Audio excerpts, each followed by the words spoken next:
নমস্কাৰ, এই মুহূৰ্তত দৰ্শকসকলক স্বাগতম জনাইছোঁ। এটা গুৰুত্বপূৰ্ণ খবৰ দিব বিচাৰিছোঁ। গুৱাহাটী মহানগৰীত এক ভয়ংকৰ কাণ্ড সংঘটিত হৈছে। গুৱাহাটীৰ পৰা পুনৰবাৰ উদ্ধাৰ কৰা হৈছে এগৰাকী যুৱতীক।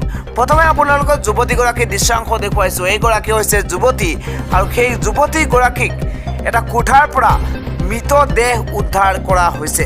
আমি জনাই আছোঁ সেই গুৰুত্বপূৰ্ণ খবৰটো। গুৱাহাটীৰ ভাড়াঘৰত উদ্ধাৰ হৈছে ধেমাজিৰ অনুষ্কাৰ নামৰ এগৰাকী যুৱতী। পুনৰ গুৱাহাটী মহানগৰীত উদ্ধাৰ হৈছে এগৰাকী যুৱতীৰ মৃতদেহ। এইবাৰ স্থান মহানগৰীৰ হেঙেৰাবাৰী অঞ্চলটোত অমৃত উদ্যানৰ সন্মুখত এটা ভাড়াঘৰত উদ্ধাৰ হৈছে যুৱতীগৰাকীৰ মৃতদেহ। জানিব পৰা মতে যুৱতীগৰাকীৰ ঘৰ হৈছে ধেমাজিত। তেওঁৰ নাম অনুষ্কা শইকীয়া। কি কাৰণত তেওঁৰ মৃত্যু হৈছে সেই বিষয়ে এতিয়াও কোনো তথ্য লাভ কৰা নাই।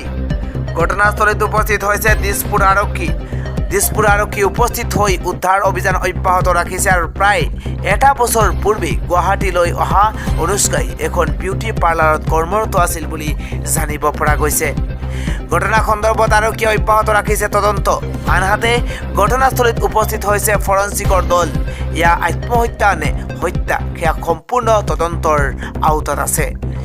জানিব পৰা মতে অনুষ্কাৰ সৈতে আছিল এগৰাকী বন কৰা মহিলা। এই বন কৰা মহিলাগৰাকীৰ নাম জুন বৰা। আৰক্ষীয়ে জুন বৰাক ঘটনা সন্দৰ্ভত সোধা পোছা কৰিছে যদিও এতিয়ালৈকে কোনো তথ্য পোহৰলৈ অহা নাই।